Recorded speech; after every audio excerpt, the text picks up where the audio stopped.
Ayat yang kita akan baca pada subuh hari ini adalah ayat 154 dari surah Al-Baqarah. A'udzubillahi minasyaitonirrajim. Bismillahirrahmanirrahim. Wala taqulu liman yuqtalu fi sabilillahi amwat bal ahya'u walakin la tash'urun. Dan janganlah kamu pernah mengatakan terhadap orang-orang yang gugur di jalan Allah bahwa mereka itu mati. Tidak, bahkan sebenarnya mereka itu hidup, tetapi kamu tidak menyadarinya.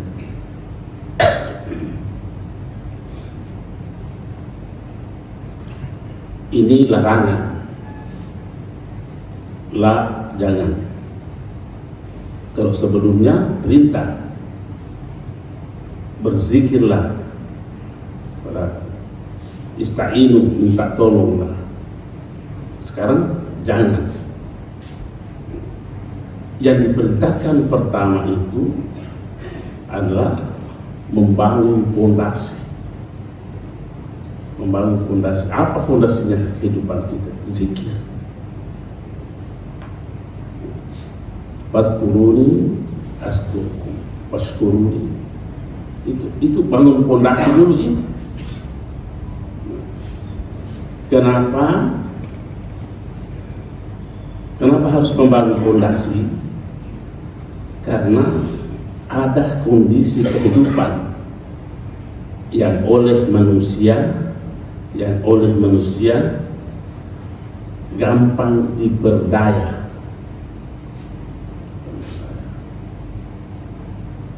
Disebutkan dalam ayat ini yang gampang memperdaya kita salah dalam menilai.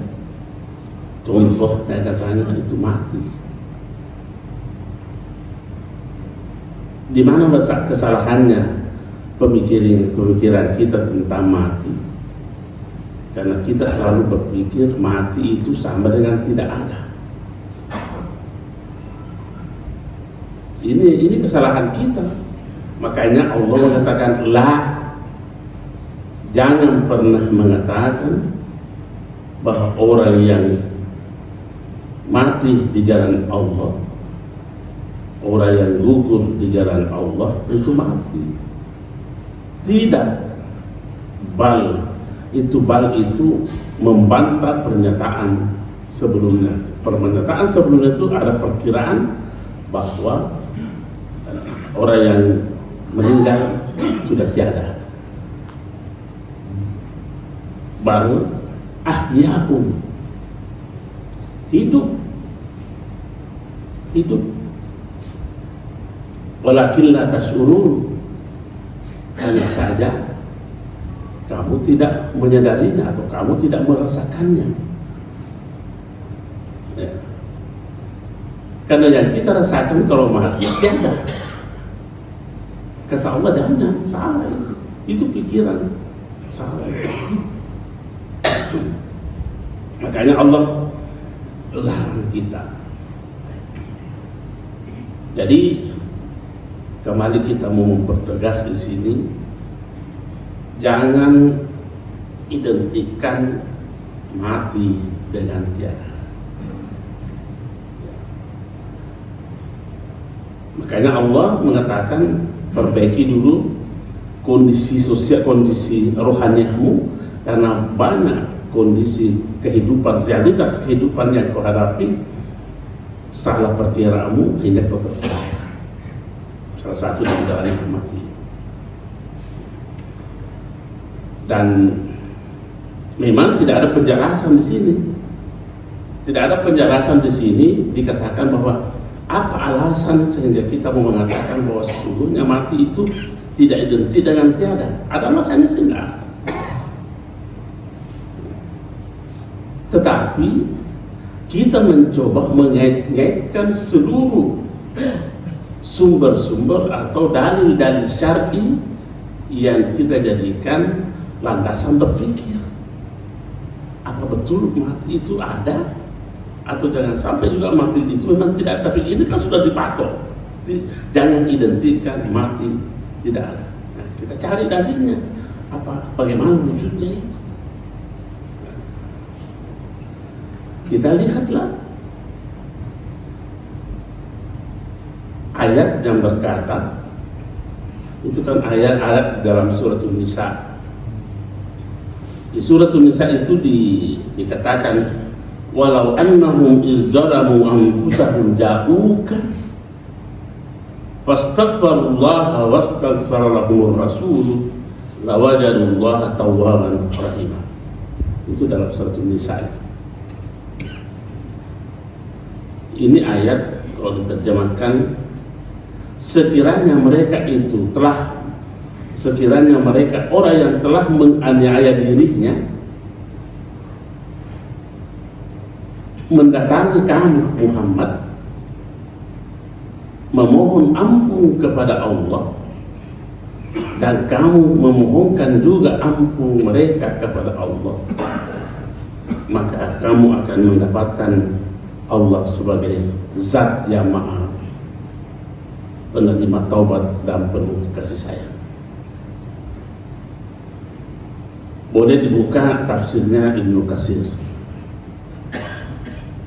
Ada riwayat di situ dikatakan, dalam riwayat itu ada seorang orang Arab kampung, Arabi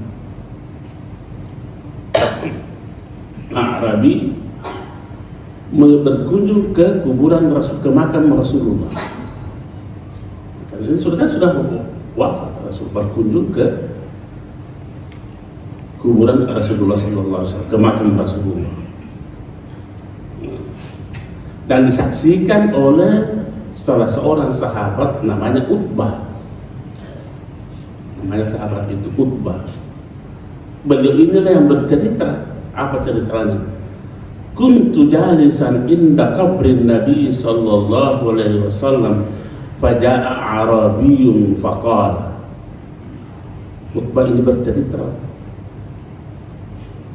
saya pernah duduk di samping makam Rasulullah, di sisi makam Rasulullah sallallahu alaihi wasallam. Faja'a, maka tiba-tiba datang Arabiyyun, seorang Arab dari kampung. Faqala assalamu alayka ya Rasulullah, memberi salam kepada Rasulullah sallallahu alaihi wasallam. Jituka mustaghfiran li zambi, saya mendatangimu ya Rasulullah dalam keadaan memohon ampun terhadap dosa-dosaku.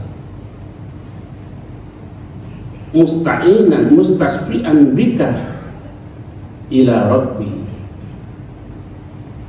memohon syafaatmu, saya bisa diampuni dosaku oleh Allah dengan perantaraan. Nabi sudah wafat ini. Kalau sudah wafat, kenapa bisa terjadi? Karena memang Nabi berkata, orang yang mensyarahiku di waktu matiku sama saja ia mensyarahiku di waktu hidupku. Nah, kita lihat lagi ini Arabi ini apa dia katakan waktu bertemu dengan Rasulullah, waktu datang ke makam Rasul. Assalamu alaika ya Rasulullah.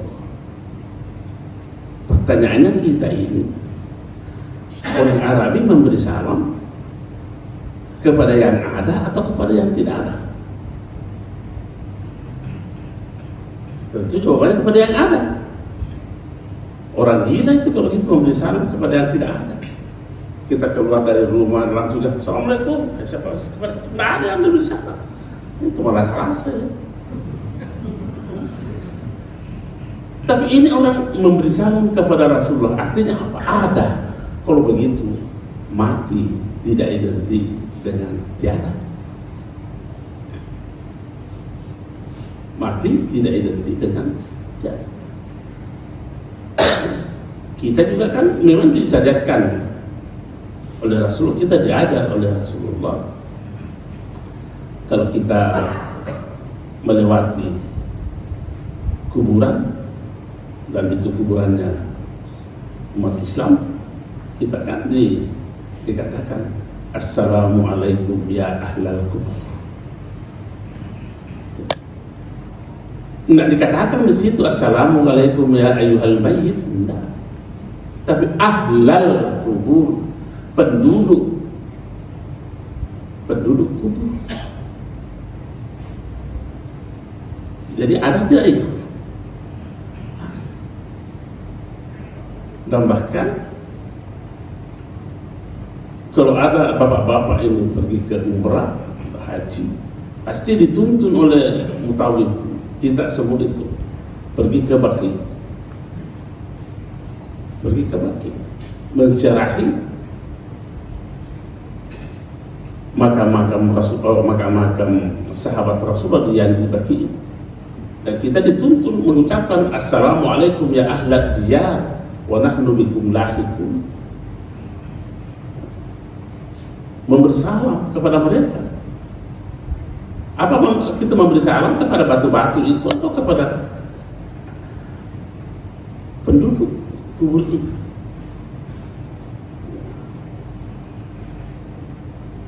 Jadi sebenarnya pemikiran yang memutuskan hubungan dengan orang yang meninggal, saya kira pemahaman ini perlu dikoreksi. Tidak ada lagi gunanya kita mengirimkan doa Fatihah kepada mereka. Saya kira ini perlu dikoreksi pahaman-pahaman seperti itu. Bahkan dari hadis Ibnu Umar itu anaknya Umar, dia berkata, sekiranya nanti saya meninggal, maka bacakanlah Fatihah di bagian kepalaku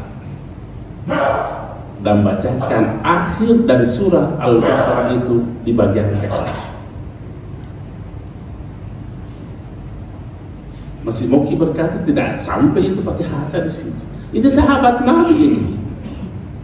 Siapa yang tidak kenal Ibnu Umar?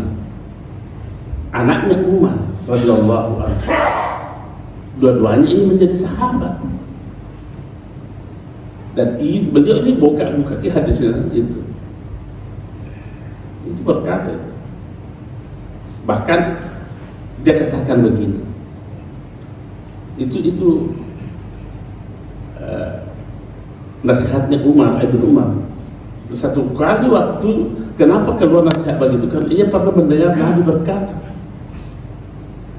kalau mati salah seorang di antara kalian, maka bawalah segera ke kuburannya. Dan setelah Anda kuburkan, maka bacakan Fatihah di bagian kepalanya dan bacakan akhir 2 ayat penutup dari Al-Baqarah itu di bagian kakinya. Inilah yang diterapkan oleh Ibnu Umar. Ada yang berkata, wah, Nabi kan tidak pernah melakukan. Berapa macam ke hadis?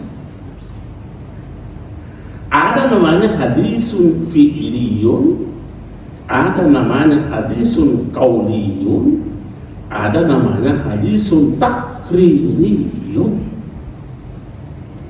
Dan semuanya itu harus dipercaya. Hadis fi'liyun adalah yang dilakukan oleh Rasul. Hadis qauliyun yang dikatakan oleh Rasul. Hadis takririyun yang dibenarkan oleh Rasul. Bukan Rasul yang melakukan, bukan Rasul yang mengatakan, tapi sahabat melakukan dan Rasulullah membenarkan. Itu takrir. Kan selalu kita mendengarkan tidak pernah dilakukan Nabi. Betapa banyak perbuatan yang tidak pernah dilakukan Nabi. tapi dibenarkan. Nabi pernah ada azan? Tidak pernah azan Rasulullah. Kenapa kita lakukan? Dibenarkan oleh Rasulullah. Hadis apa namanya? Takriri. Dan kalau Nabi tidak pernah azan, otomatis tidak pernah dia salat sesudah azan. Dan itu juga disunahkan. Dan kalau begitu, hadis apa lagi itu? Takriri. Kan ini hadisnya Bilal itu. Bilal itu dalam sebuah riwayat pernah didatangi oleh Rasulullah. Bilal, apakah yang kau lakukan? Nah, saya sudah dengar sentakan sandalmu di surga. Kata Bilal, ya Rasulullah, saya tidak pernah berhadas kecuali saya bersuci kembali. Begitu batal hadasnya, bersucilah. Itu ji. Kata Bilal, saya tidak pernah azan. Itu kan azan. Saya tidak pernah azan kecuali saya sholat 2 rakaat sesudah azan. Oh, kata Rasulullah, pantas kau menempati posisi yang mulia itu. Coba. Itu azan sesudah 2 rakaat sesudah azan pernah dilakukan Nabi? Tidak pernah. Karena Nabi juga tidak pernah azan. Nah, jadi kalau ada yang berkata bahwa itu kan tidak pernah Nabi lakukan itu, iya, tapi dia katakan kalau mati salah seorang di antara kamu, bawa cepat ke kuburan dan bacakan Fatihah di kepalanya dan bacakan akhir penutup Al-Baqarah di kakinya. Saya mau sampaikan kepada kita semua ini bahwa jangan terlalu gampang kita terkena provokasi dalam beragama. Apa itu? Sedikit-sedikit mendengarkan hadisnya palsu, sedikit-sedikit hadisnya lemah. Betapa banyak hadis yang saya temukan, ulama-ulama hadis kita mengatakan sahih, tapi ada lagi penduduk Indonesia zaman sekarang ini hadisnya lemah. Betapa ilmu hadis bukan. Apalagi yang ditulis oleh, jangan kita bicara dulu Imam Bukhari, Muslim. Ini saja yang ditulis oleh Al-Hakim An-Naisaburi dalam kitab Al-Mustadrak Al-Sahihain. Ini orang mendapat gelar Al-Hafiz. Orang yang mendapat gelar dalam ilmu hadis Al-Hafiz itu dia sudah menghafal minimal 300.000 hadis. Tiba-tiba orang yang tidak pernah, baru saja baca hadis ini, lemah itu hadis. Dari mana bacot kau dapat hadis itu? Iya. Apa tidak miris hati kita kasihan terhadap saudara-saudara kita yang seperti itu? Nah, kembali lagi kepada persoalan kita ini. Jadi mati yang dimaksudkan dalam ayat ini itu tidak identik dengan tiada. Jadi kita mau mengatakan bahwa suatu kesalahan besar bagi orang yang berlebih-lebihan menyikapi mati, mungkin karena meninggal orang yang kita cintai atau apa. Saya mau berkata bahwa sebenarnya mati bagi orang beriman itu adalah nikmat. Nikmat.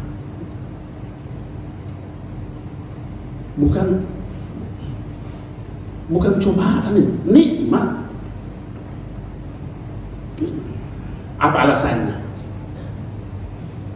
Alasannya ini kan ada hadis juga ini.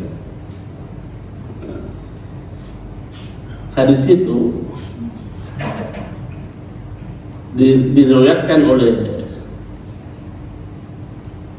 At-Tirmidzi, perawinya itu Abu Musa Al-Asy'ari, di mana ditulis hadis itu di dalam kitab At-Targhib wa Tarhib. Ada 4 jilid juga itu hadisnya, 6 jilid. Kalau Al-Mustadrak itu 4 jilid.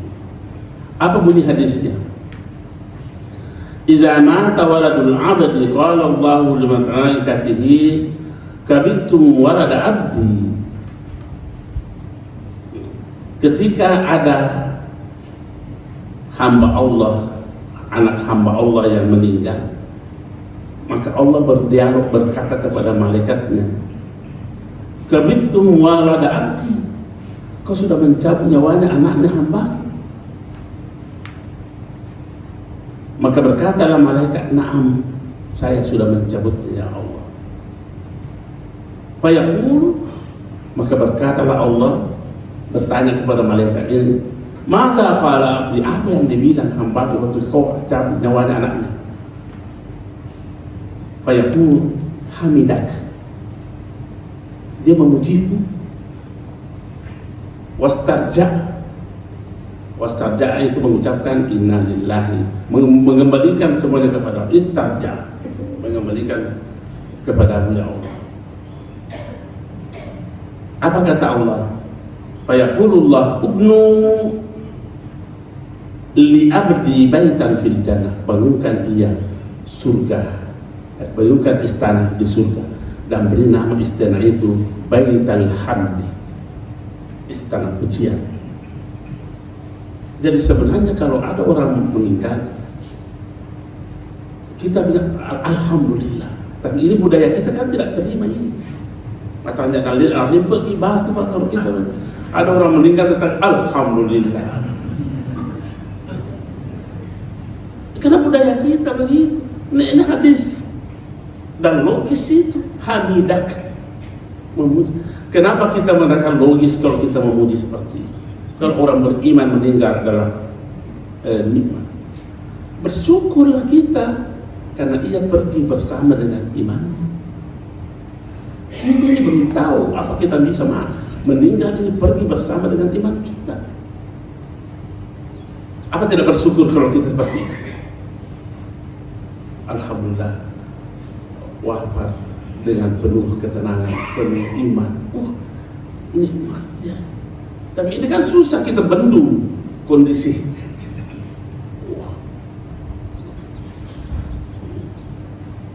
Ini hadis sebenarnya menuntut kita untuk menyikapi mati ini sesuatu yang nikmat.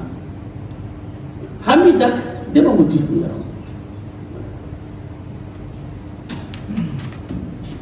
Dan itu hadisnya ini Abu Musa Al-Asy'ari yang keluar ini hadis.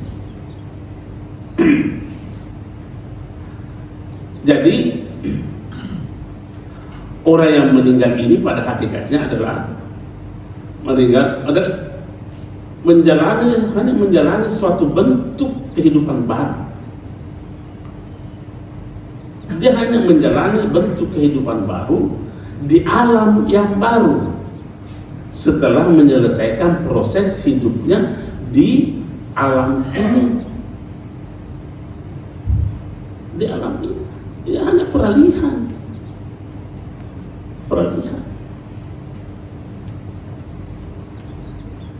Sekarang mereka itu sudah berada pada kehidupan yang baru, di alam yang baru, karena dia sudah selesai menyelesaikan proses perjalanan hidupnya di dunia ini. Kita juga tidak tahu kapan.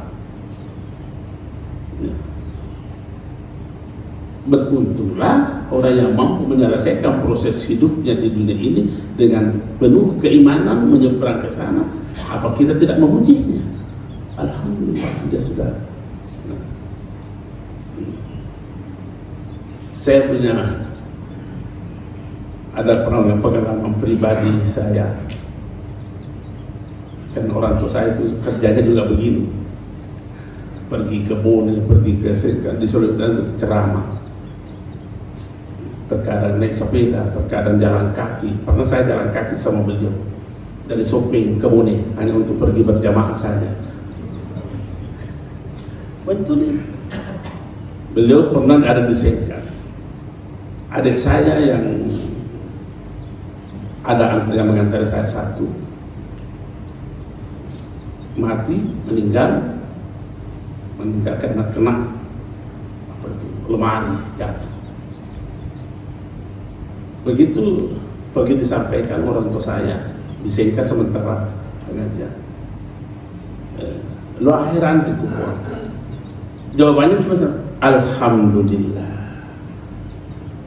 Anaknya meninggal, alhamdulillah. Heran, makanya kenapa dia bilang alhamdulillah? Ini anak masih kecil begitu. Dia sudah ada yang menunggu saya di surga untuk ada begitu. Alhamdulillah. Ayo kita pergi. Alhamdulillah. Ini yang bercerita ini yang pergi memberitahu. Lo akhiran berpuasa. Oh, alhamdulillah. Ayo kita pulang. Tapi ini si pembawa berita ini bertanya, kenapa kita bilang begitu, Bang? Itu masih muda, belum ada dosanya. Ini anak ini sudah menunggu orang tuanya di surga. Ada yang tunggu kan? Nikmat kan? Jadi susah kita membawa perasaan seperti itu. Kalau bukan langsung meraung menangis. Karena kita paham mati sama dengan tiada. Jadi orang yang meninggal ini pada hakikatnya menjalani kehidupan yang susah dijelaskan hakikatnya. Susah dijelaskan hakikatnya. Kenapa? Kita belum alami. Justru mereka lah yang mampu merasakan kehidupan yang mereka alami. Jadi kalau begitu, orang yang meninggal ini semakin meningkat ilmunya, lebih banyak ilmunya dibanding orang yang hidup.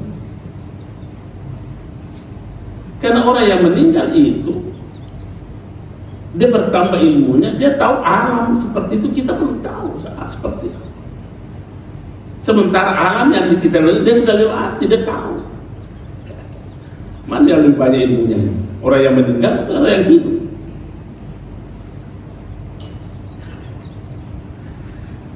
Jadi tidak usah terlalu menyikapi macam-macam namanya persoalan mati.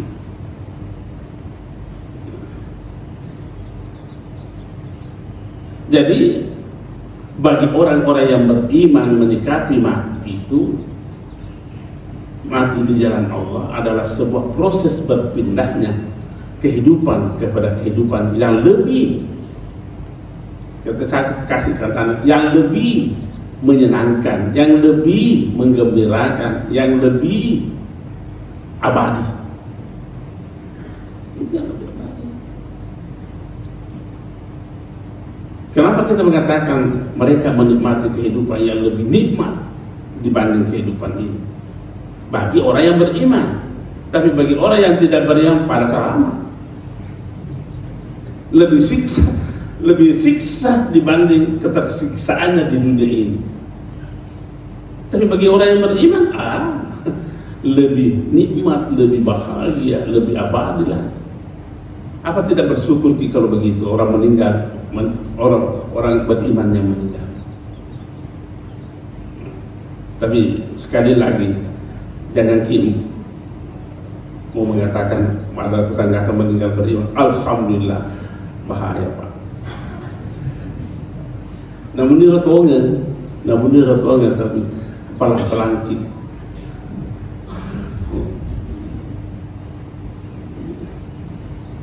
Karena Nabi yang berkata, Allah akan memberikan nikmat, Allah akan memberikan nikmat yang tidak pernah didengar telinga. Akan diberikan nikmat yang tidak pernah dilihat mata. Akan diberikan nikmat yang tidak pernah terbetik di hati seseorang. Apa tidak lebih nikmat kehidupan meninggalnya orang beriman ini.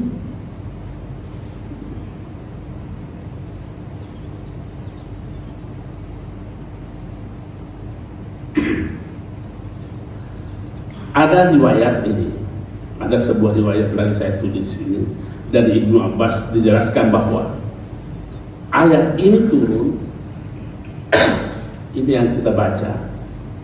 Ayat ini turun berkenaan dengan gugurnya salah seorang sahabat Nabi pada peristiwa perang Badar. Namanya sahabat itu adalah Tamim bin Hamam. Itu dalam versi, menurut versi kitab hadis As-Sudis Sagir itu. Tapi menurut versi Abu Nuaim, yang terbunuh adalah Umar bin Hamam. Selain itu pula ada beberapa sahabat yang gugur dari sahabat Nabi. Karena kondisi seperti itu maka turun ayat ini. Jangan kau kira, untuk mengembalikan semangat, sahabat-sahabat Nabi, dan pada itu terpedaya sedikit. Jadi kalau kita kembali lagi kepada kaidah tafsir, bahwa ayat ini turun ada sebab khususnya,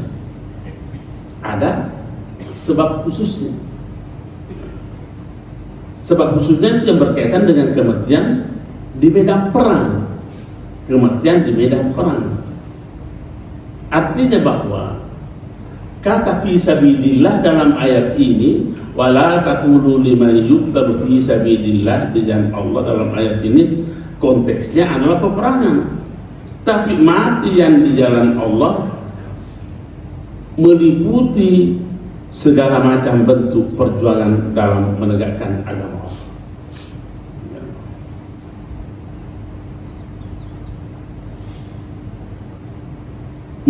Menghidupkan agama Allah itu kan pernah kita baca nasihatnya Abu Yazid Al-Bustami, seorang sahabat, mengatakan, Anda menghidupkan hatimu itu sama dengan menghidupkan agama. Jadi orang yang berupaya untuk menghidupkan hatinya tentu dengan zikir Allah, pada hakikatnya inilah orang yang berjuang di jalan Allah. Jadi kaidah tafsir berkata bahwa sekalipun itu ada penyebab khususnya, tapi bukan itu yang menjadikan standar berpikir, tapi berlaku umum. Al-ibratu bi umumil lafzi la bi khususis sabab. Memang konteksnya adalah perang militer atau begitu, tapi kita berlakukan secara umum bahwa ternyata mati di jalan Allah itu meliputi adalah mati di jalan orang yang menegakkan, menghidupkan agama Allah. Kita baca nasihatnya ulama kita, yang menghidupkan agama Allah itu pada hakikatnya adalah mereka yang menghidupkan hatinya dengan zikir. Jadi kalau orang begitu sama dengan jihad fisabilillah. Jadi kita mau mengatakan bahwa pengertian berjuang fisabilillah itu tidak terbatas pada aktivitas kemiliteran saja, tidak terbatas kepada aktivitas kemiliteran saja.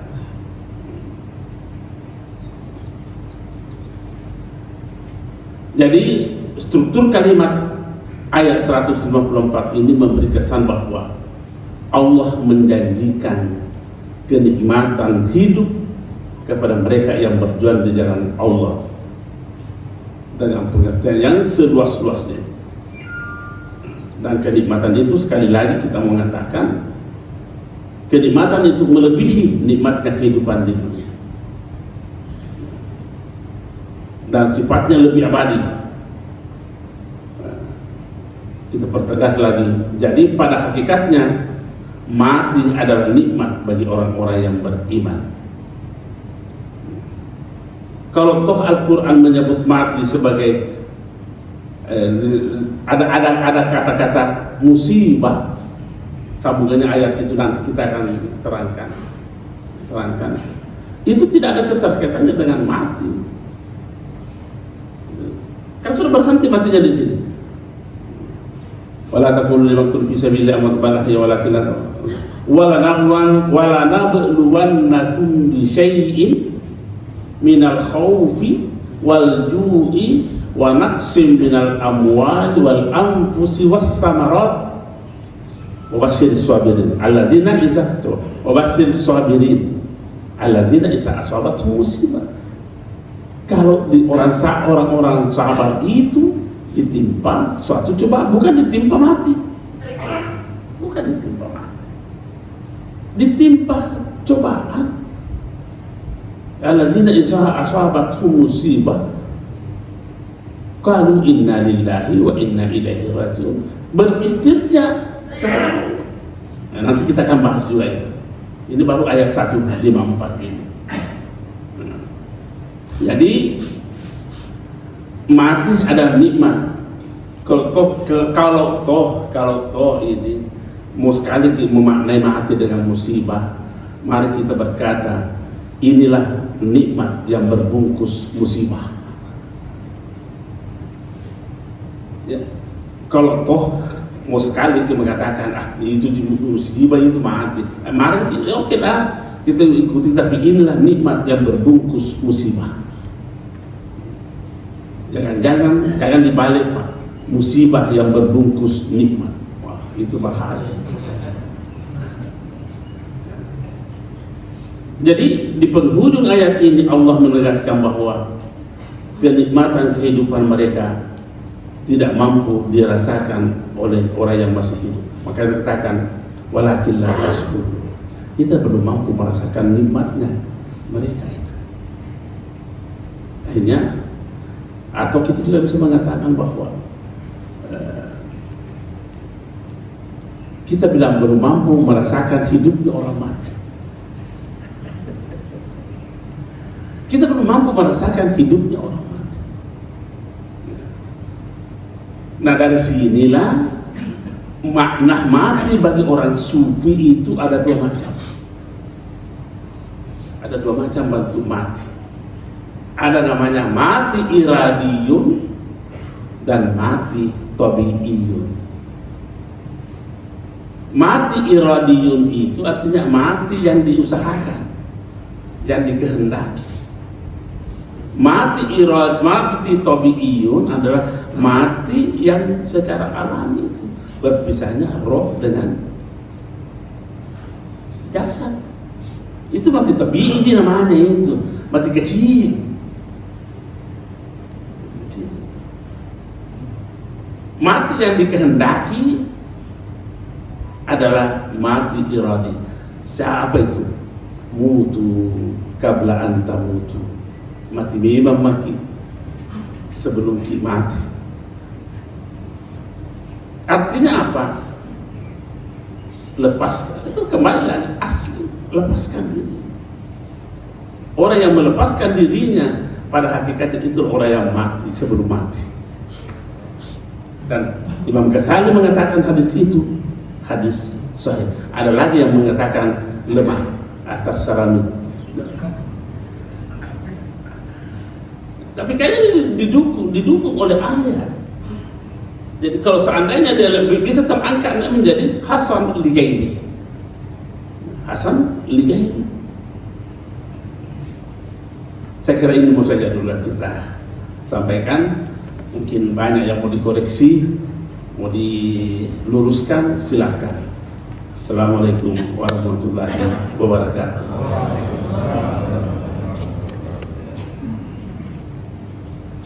Assalamualaikum warahmatullahi wabarakatuh.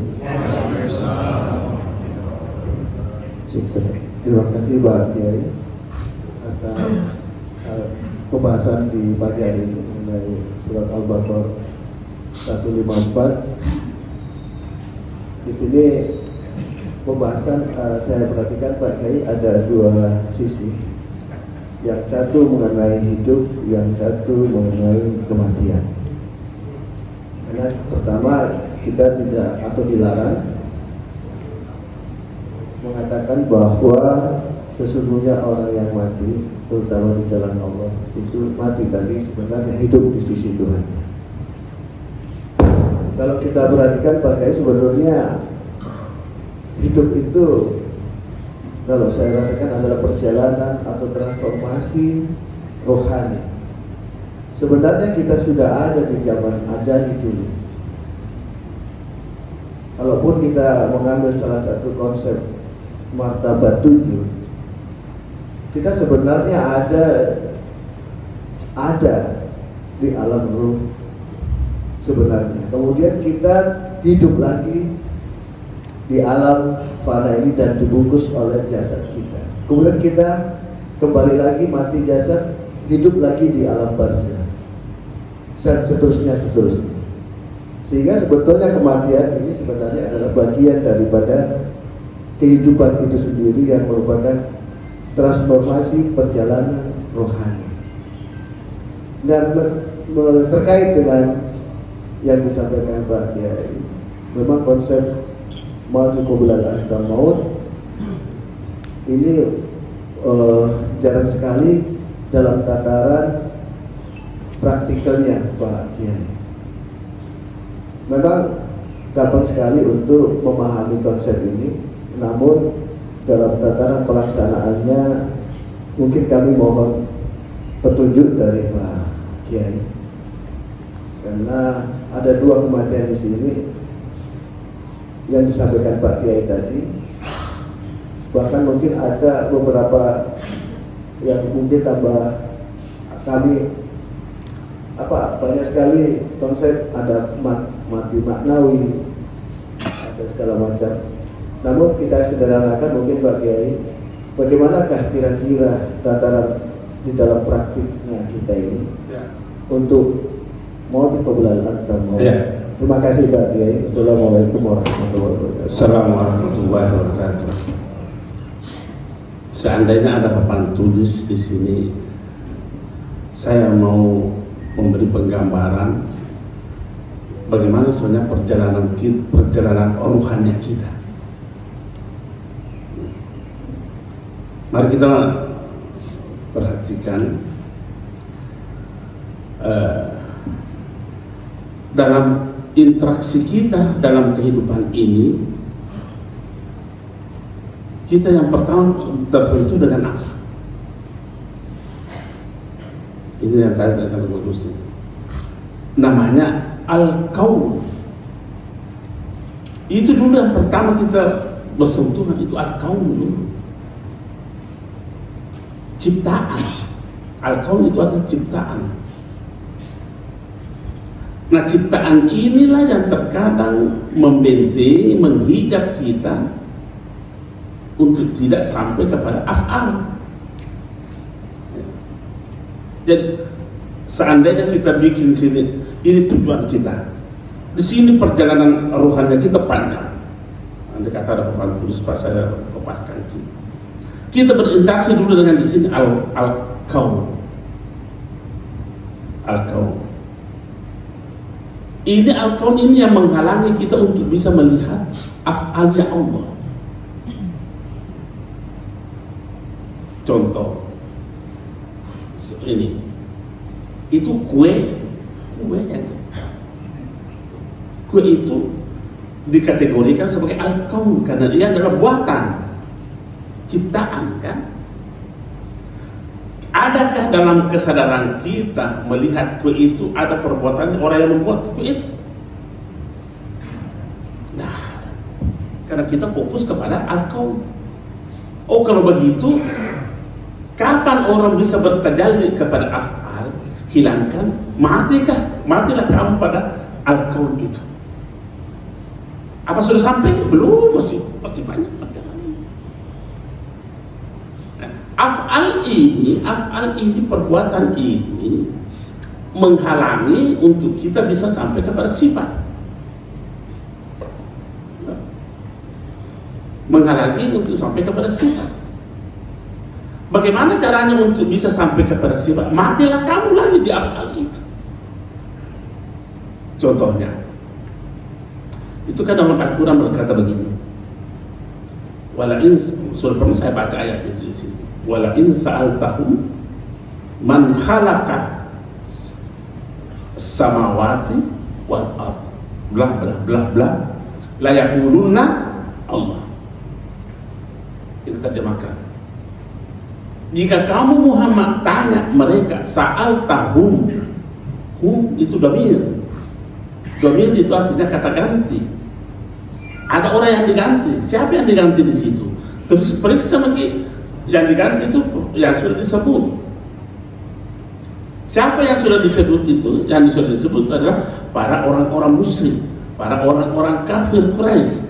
Jika kau tanya mereka, pasti jawabannya adalah Allah. Pertanyaannya, bagus nggak jawaban ini? Kita berani salahkan ayat ini. Kalau kita mengatakan benar, kenapa Allah mengatakan kafir itu sa'altahum, mereka orang kafir itu kalau ketanya berarti apa yang menjadi kendala di sini? Karena dia perjalanan rohani baru pada af'al. Apa ada di sini? Menciptanya, Pak. Perbuatan menciptanya Allah. Makanya dikatakan wala in sa'altahum man khalaqa. Berarti yang diceritakan itu adalah penciptaan. Tidak bisa sampai kepada sifat karena belum mati dalam perbuatan. Belum mati dalam perbuatan. Istilahnya ini, seandainya ini mesin mati ladang Pak, mesinnya di af'al, nggak bisa sampai ke situ. Nah kita ini jangan-jangan baru di alkohol sudah mati jalan mesin tak. Harus sampai kepada af'al. Nah, bagaimana bisa sampai kepada sifat? Hilangkan af'al ini, baru bertegali kita di sifat. Nah, ini sifat menghalangi kita untuk sampai kepada zat. Bagaimana bisa sampai kepada zat? Hilangkan sifat. Itu yang saya sering katakan. Bagaimana caranya bisa kita sampai kepada perak? Hilangkan sifat, hilangkan cincin. Itu mati pada sifat, mati pada apa? Mati pada al-kaun. Jadi mati memang mati sebelum. Kalau ini namanya mati yang diperintahkan. Mutu. Inilah perjalanan rohaniah itu. Dan tidak akan mungkin sampai kepada zat kalau kita tidak lewati baik. Tidak mungkin itu. Dan itu penghalang-penghalangnya di situ. Hijab-hijabnya di situ. Al-qaul menghijab af'al menghijab sifat menghijab zat. Jadi jangan kita pernah berkata bahwa sampainya kita kepada Allah sama dengan sampainya kita kepada apa yang kita, sampainya pikiran kita kepada apa yang kita pikir. Ini ada ilustrasinya. Nah, bagaimana caranya? Semuanya itu jangan membawa diri di situ. Asli, lepaskan semua. Saya kira begitu saja, Pak. Berarti yang dimaksud kematian di sini sama dengan konsep fana fi iya, al-fana. Iya. Makasih Pak Kiai. Al-fana'u dulu itu jadi al-fana'u itu mulai dari fana di al-kaun, fana itu bahasa tadi mati karena bapak pakai mati juga jadi pakai tommy. Fana dulu al-kaun, fana di af'al, fana di as-sifat, baru al-baqa. Al-baqa. Kalau orang mampu berfana kepada af'al, orang itu tawakal. Kalau ada orang mampu al-fana pada sifat, orang itu nanti dia akan aridah. Tapi orang yang mampu fana setelah itu al-baqa, merenung. Saya kira begitu, Pak. Ya, ini pertanyaan selama kita giring-giring kepada tarekat ini.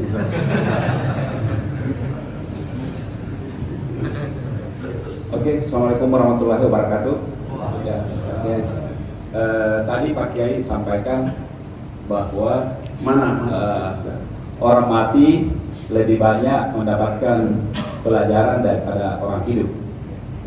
Pertanyaannya, apa dasar pemikiran Pak Kiai mengatakan demikian sehingga menyampaikan bahwa orang mati lebih banyak mendapatkan pelajaran daripada orang yang hidup. Sedangkan orang yang hidup sama seperti kita yang ada di sini, ya kita masih bisa berbagi, mendapatkan kajian, terus Pak Kiai juga masih bisa pergi tausiah, bisa pergi belajar atau bisa pergi mengajar di kampus. Kita juga masih bisa pergi bekerja, otomatis lebih banyak yang kita dapat pelajaran dibanding orang yang sudah mati. Demikian. Assalamualaikum warahmatullahi wabarakatuh. Apa artinya alimat nafsu ma qaddamat wa akhar?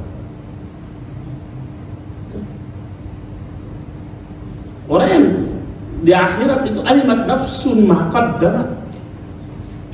Dia tahu semua apa yang dia telah lakukan. Apa kita masih ingat semua yang kita lakukan? Tidak kan? Dan yang kita belum lakukan, alimat nafsu ma qaddamat wa akhar, itu yang kita lakukan saja belum tentu kita masih ingat semua. Tapi orang mati dia tahu semua itu. Iya. Oh, kenapa memang dulu saya tidak lakukan itu? Baru sadar. Baru muncul kepintarannya. Oh, kenapa memang dulu saya tidak lakukan ini? Dulu mah dongo-dongo, sekarang apa di sisa Tommy, Pak? Karena Al-Quran berkata begitu, alimat nafsu ma qaddamat wa akhar. Baru dia sadar. Berarti dulu, kalau dikatakan baru sadar, dulu apa? Madongo-dongo, Pak. Wa akhar, apa yang dia tidak lakukan dan apa yang sudah tahu semua. Nah sekarang yang hidup ini apa kita tahu substansinya kehidupan di kuburan? Dia sudah tahu semua itu. Kita paling nggak menerka-nerka saja. Kalau dia sudah hakul yakin itu, kita baru ilmu yakin.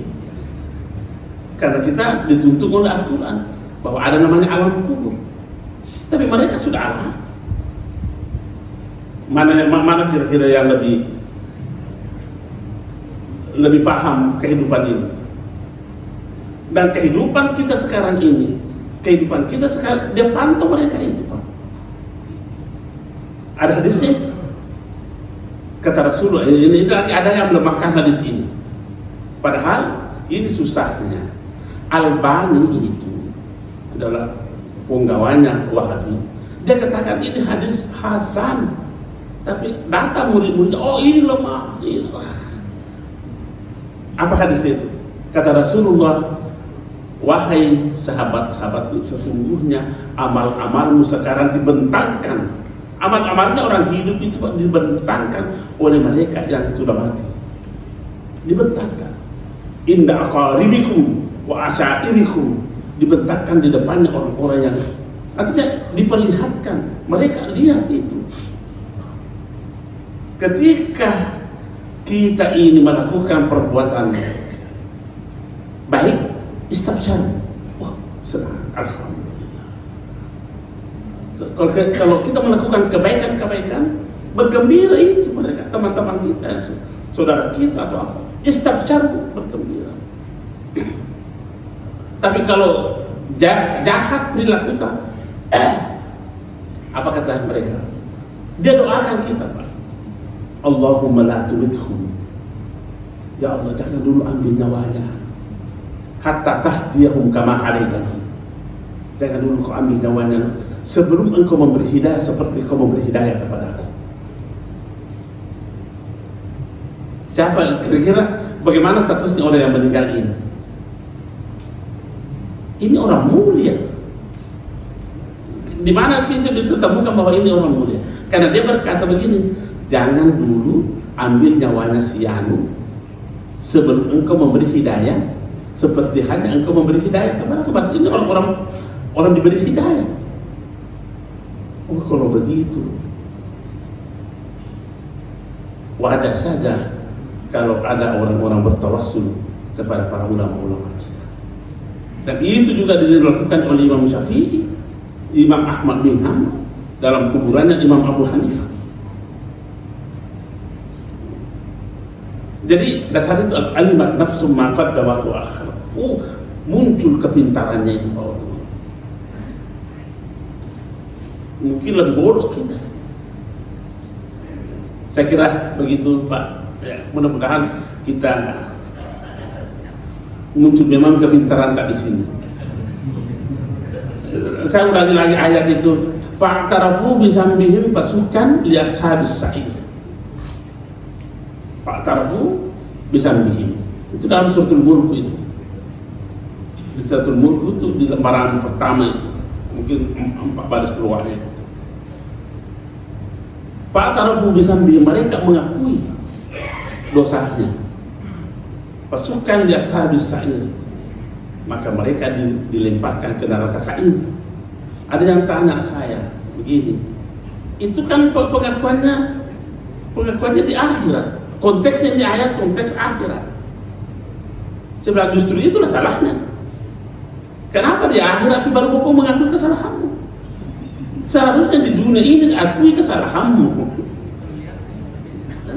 Jangan di akhirat baru mengakui, iman rasa. Aku memang sekarang. Kenapa kita tidak akui sekarang? Karena kita sok tahu, bodoh namanya orang sok tahu itu. Wa qala allazina la ya'lamun. Itu kalau begitu cerdas memang orang yang menikah. Tapi terkadang terlambat cerdasnya orang begitu, terlambat cerdasnya bagi orang yang tersiksa. Tapi orang yang cerdas dunia dan di akhirat, orang yang beriman itu tidak pernah terlambat. Makanya saya bukan promosi. Di dalam Al-Quran itu 3 kali disebut kata tariqah dalam Al-Quran. Wa alla istaqamu ala tariqah. Kalau kau konsisten terhadap tariqahmu itu, cara hidupnya benar, itu satu maknanya. Tariqah bermakna juga pemikiran cerdas. Tariqah juga bermakna status kehidupan yang mulia. Jadi kecerdasan ini seharusnya muncul dari sekarang ini, jangan nanti di akhir. Jangan sampai promosi ke tariqah kapan dia harus Anda. Tidak. Bukan begitu. Memang pecahan-pecahan kata tariqah dalam Al-Quran banyak sekali. Tapi khusus untuk kata tariqah itu hanya 3 kali. Dan semua bermakna baik. Bermakna pertama, Allah istaqamu ala tariqah adalah cara hidup yang benar. At-tariqah bermakna yang kedua adalah cara berpikir yang mantap.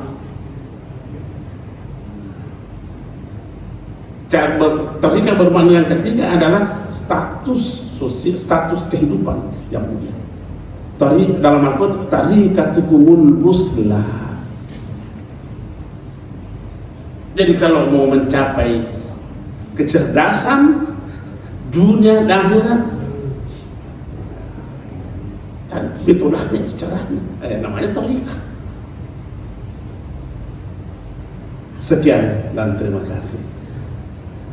Bismillahirrahmanirrahim. Terima kasih Pak Kiai. Saya ingin melanjutkan lagi pertanyaan pertama dan kedua dari sahabat saya. Saya ingin menghubungkan ayat ini dengan ucapan Imam Ali yang mengatakan bahwa manusia itu tertidur dan apabila mereka mati barulah mereka terbangun. Kemudian jika Allah mengatakan dalam ayat 153 ini, janganlah engkau mengatakan orang syahid itu mati, tapi mereka itu hidup. Dan ini saya tanyakan pada posisi kita saat ini, bagaimanakah pandangan Allah terhadap kita ini dalam keadaan hidup pada saat ini. Jadi mudah-mudahan kita ini sebenarnya hakikatnya tidak mati, Pak Ustaz. Ya.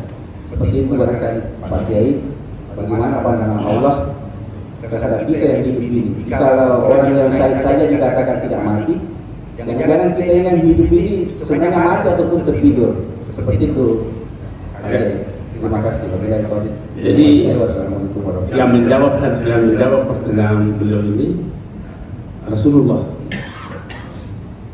Man arada an ya'rifa manzilatahu indallahi fa 'alaihi an ya'rifa manzilatullahi fi qalbi.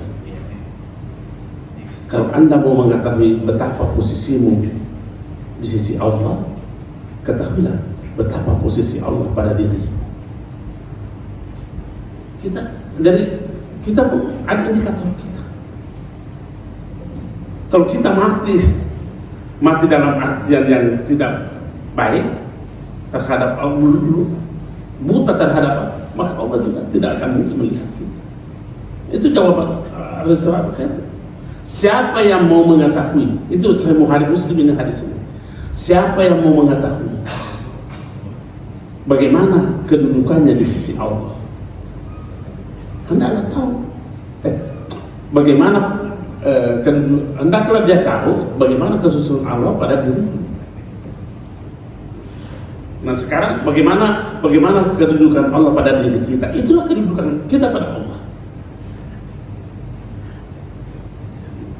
Jadi kalau kita mampu merdeka,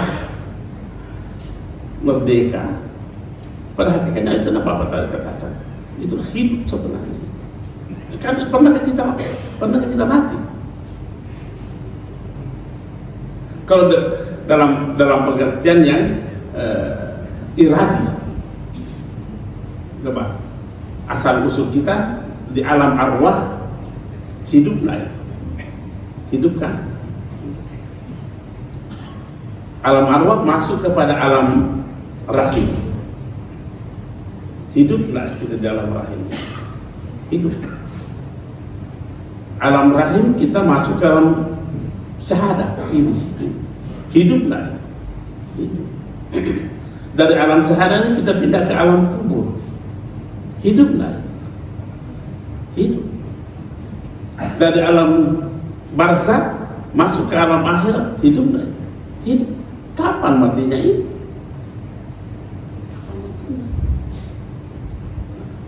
Karena memang ini orang seperti ini adalah orang yang merdeka. Kalau begitu, mari kita membentuk diri kita sebagai orang yang merdeka. Orang merdeka itu jangan dikatakan bahwa kita orang yang merdeka itu sebenarnya orang yang hidup. Bagaimana definisi orang merdeka? Adalah orang yang tidak memiliki apa-apa. Berarti dia fana terhadap sesuatu dan tidak ada sesuatu yang memilikinya. Itu orang merdeka itu. Tidak memiliki sesuatu. Diri kita sesuatu enggak? Sesuatu. Oh, jangan miliki itu. Dijajaki oleh diri kita. Wala yamlikuhu syai'un, dan tidak ada sesuatu yang memilikinya. Diri kita sesuatu tidak, sesuatu. Jangan kita dimiliki oleh diri kita. Makanya doa Nabi, Rabbi la takilni ila nafsi tarfat ain. Ya Allah, jangan serahkan diriku kepada diriku sekejap mata pun. Karena kalau seolah-olah kalau kita mau sambung itu, kalau Allah serahkan diriku kepada diriku, maka saya akan dijajah oleh diriku. Mohon perlindunganmu ya Allah. Saya kira begitu Prof. Saya kira masih ada. Assalamualaikum warahmatullahi wabarakatuh. Mangga. Tapi Pak Kiai, kalau mati itu dikatakan nikmat, bagaimana dengan proses kematian itu? Pada saat dicabut nyawa, itu sakitnya itu sampai Rasulullah juga merasakan, sampai ada hadis mengatakan sampai 300 pukulan pedang. Apakah ada cara untuk menghindari yang sakit ini. Demikian Pak Kiai. Assalamualaikum warahmatullahi wabarakatuh. Pasti nikmat Pak. Karena Nabi juga mengatakan bahwa orang beriman itu kayak mencabut apa itu namanya rambut di atas tepung. Bagaimana bisa menemukan itu? Supaya yang merasakan sakit itu siapa? Yang dijajah. Oh, yang dijajah. Kalau bisa merdeka, nah susahnya orang merdeka. Yang dijajah, siapa yang jajah kita? Kepemilikan kita, kepemilikan kepada diri kita. Itu merdeka kita. Nah, saya kira begitu Pak Andi. Assalamualaikum Pak Prof. Iya, Senyor ini. Yang saya mau tanyakan tentang membaca Al-Fatihah di kuburan. Ada saya punya sahabat dan sekaligus guru, salah seorang guru saya, orang Cina, namanya Kiko. Kiko ini agama Buddha. Inti agama Buddha Pakwa, pintu-pintu kebaikan. Anaknya beberapa orang, 2 yang Islam Pak Kiai. Ada namanya Usman, notaris. Ada juga notaris namanya Mei. Mengapa dikatakan Mei? Orangnya cantik. Kalau bahasa Cina itu Mei cantik. Sewaktu meninggal, saya disuruh banyak sedikit di luar karena masih proses itu sidangan di luar. Selesai nih, saya singkat kalau begitu. Ini Mei cantik orangnya, pernah bersuami, meninggal suaminya kesian. Jadi saya sering antar ke kuburan bapaknya karena saya dulu ceramah pelepasan mayat Pak Kiai. Kalau almarhum itu namanya Cise bahasa Cina. Jadi kalau kami pergi secara kubur di di Antang apa itu? Ya di Antang itu saya disuruh bacakan Al-Fatihah bapaknya yang Islam ini. Nah bukan Pak Kiai mengatakan untuk umat Islam bisa dibacakan Fatihah, tapi ini orang Cina tapi ada anaknya Islam. Bacakan ke semua orang tua Al-Fatihah. Saya pikir prinsip Islam itu rahmatan lil alamin. Ya. Jadi saya bacakan Al-Fatihah Pak Kiai. Sering saya bacakan kalau saya ke sana. Pertanyaannya, salah ke saya ini Pak Kiai. Kalau salah nggak mau kau ulangi lagi 2 kali. Terima kasih Pak. Ini Islam Bapak Islam atau bukan Pak? Agama Buddha. Oh, tidak bisa. Tidak bisa. Kalau begitu nggak mau 2 kali lagi Pak. Terima kasih. Karena Nabi Ibrahim itu kan ada dalam Al-Quran. Tidak mungkin saya memintakan ampun bapakku. Tidak mungkin ada dalam Al-Quran itu. Nabi Ibrahim tidak menolak. Kalau begitu mohon maaf Pak Kiai, saya tidak mau lagi lakukan. Saya salah. Iya, Saya tidak bisa. Terima kasih Pak. Mohon maaf, Senyor. Pernah tahu itu cuma mungkin dibikin masalah ada yang